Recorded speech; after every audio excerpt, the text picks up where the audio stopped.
E aí, galerinha, vamos para mais uma videoaula, né? Onde hoje nós iremos tratar cilindro, né? Estudo do cilindro. Vamos lá. Então, primeiramente aqui, estou apresentando para vocês as fórmulas que iremos utilizar nas resoluções dos exemplos propostos, tá? Aqui seria para calcular a área da base, né? Aqui a área lateral do cilindro, a área total e o volume, tá? Então, aqui nós teremos, né? Temos aqui o cilindro, tá? Né, um sólido redondo, né? Tá vendo aí que as duas bases são duas circunferências. E essa figura ao lado aqui seria a planificação desse cilindro, tá certo? E note aqui que é 2πr, imagine que você abra aqui, sei lá, faça um corte aqui, você estica isso, então essa parte aqui representa justamente o comprimento da circunferência, ok? Tá, e aí, olha só, falando de cilindro, imagina que você faça um corte, né, passando pelo eixo central desse cilindro, né? E aí você vai ter essa figura aqui azul que nós chamamos de seção meridiana ou secção meridiana, tá certo, pessoal? E essa secção meridiana, o que ela é formada? Ela é formada por dois raios, olha só, aqui é um raio, aqui também é um raio e aqui é a altura, né? Beleza? São os elementos da secção meridiana. Então a gente pode encontrar o perímetro, né, que seria a soma dos seus lados. Ó, aqui é um raio, aqui seria mais um raio, aqui seria mais outro e mais outro raio. Então nós temos aí 4 R's, como aparece aqui, e 2H vem de onde, Raul? Aqui, ó. Aqui é a altura, aqui também é a altura. Então você tem duas alturas, tá? Então essa aqui seria a forma para calcular o perímetro. Para a gente calcular a área, como você observa aqui que a secção meridiana é um retângulo, a área nada mais é que base vezes altura. Observe. Aqui embaixo você tem dois raios, não é isso? Então é 2R e aqui é a altura. Então, como a área do cilindro é base vezes altura, então 2R vezes H. Tá? Falando de cilindro equilátero, toda vez que a questão disser que o cilindro é equilátero, existe essa relação. A altura é igual a 2R's, tá, gente?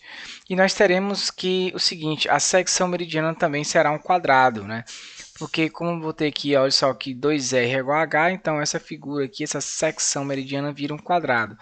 Então você vai ouvir algumas vezes, ou você vai ver algumas vezes nas questões, que ao invés, né, dele dizer que o cilindro é equilátero, ele vai dizer que sua seção meridiana é um quadrado. Então você já fique esperto nisso, né, porque na verdade ele está querendo dizer para você que o cilindro é equilátero, certo?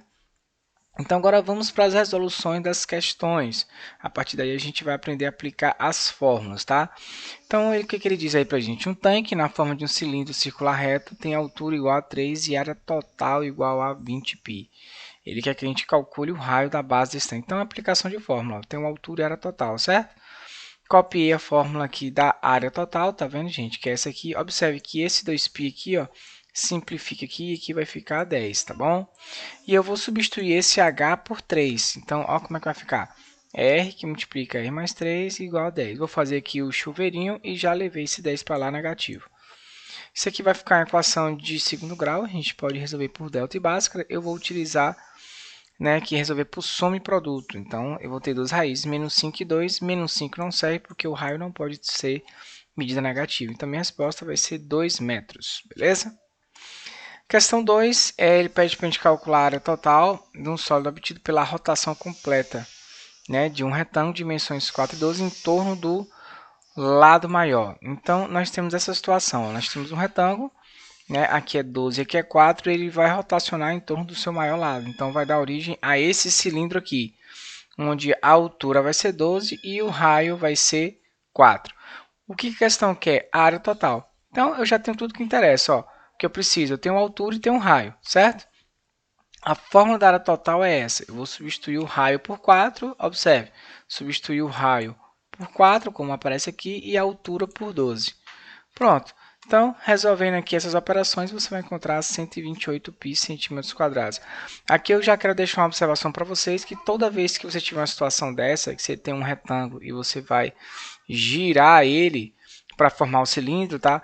O lado que você está girando em torno dele vai representar a altura e, consequentemente, o outro vai ser o raio. Então, ó, se eu girasse em torno do menor lado, então quer dizer que esse cara aqui seria a altura e o 12 seria o raio. Ok? Fica a dica. Questão 3, no cilindro reto, né, a altura mede 5 e uma secção meridiana tem perímetro igual a 26. Achar seu volume. Então, eu tenho que o perímetro é 26 e que a altura é 5. A forma da seção meridiana é essa aqui, tá? P igual a 4R mais 2H. Então, eu vou substituir as informações que eu tenho. Observe, o perímetro ele deu e a altura ele me deu que é 5. Só que 5 vezes 2 vai dar 10. Aqui agora é só resolver essa equação, né? Aqui 26 menos 10 vai dar 16 e 16 dividido por 4 vai ser 4. Então, já tem um raio e já tem uma altura para eu achar o volume. A forma do volume é essa que aparece aí agora. Lembrando que como um raio nós descobrimos que é 4, não é isso? E 4 ao quadrado é 16 e a altura a questão já tinha fornecido. Então quer dizer que o volume é igual a 80π UV. Raul, por que UV? Note que a questão não forneceu unidade de medida. Então UV seria unidade de volume, tá? Questão 4 é no cilindro reto, o raio mede 6 raios de 2 e a altura mede 15. Né? Achar a área total do prisma quadrangular regular inscrito no cilindro. Então, nós temos uma situação dessa. Ó, o prisma quadrangular regular está inscrito. Ele nos forneceu o raio e a altura. Para eu achar essa área total que ele está pedindo do prisma, eu preciso descobrir o lado da base. Para descobrir o lado da base aqui tem várias opções. Eu vou utilizar essa fórmula aqui, ó, que o lado quadrado é igual a R raiz de 2. Essa fórmula a gente utilizou muito lá quando a gente estudou pirâmides, tá? Então, eu substituí aqui a medida do raio que ele me deu, que é 6 raiz de 2, tá vendo? Observe, eu troquei esse R por 6 raiz de 2. Lembrando que aqui raiz de 2 vezes raiz de 2 vai dar raiz de 4, que vai ficar 2, e 2 vezes 6, 12. Então, eu descobri o lado. Feito isso, eu calcular a área lateral, que é essa formazinha aqui, onde esse x representa o número de lados da base, que aqui nesse caso vai ser 4. Substituir o 12 que nós encontramos, o 15 a questão forneceu e o 4 é o número de lados da base. Então, a área lateral é 720. Como a base é um quadrado, a área da base é L ao quadrado, né? 12 ao quadrado é 144. A área total do prisma, né? A gente calcula utilizando essa fórmula aqui.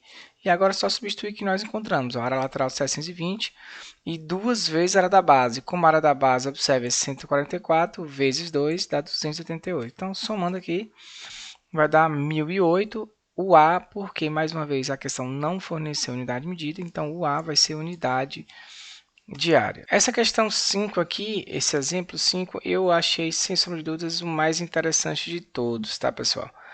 Ele diz o que? Um líquido que ocupa uma altura de 10 centímetros num determinado recipiente cilíndrico será transferido para outro recipiente também cilíndrico com um diâmetro 2 vezes maior que o primeiro. Qual será a altura ocupada por esse líquido? Então nós temos isso aqui, observe.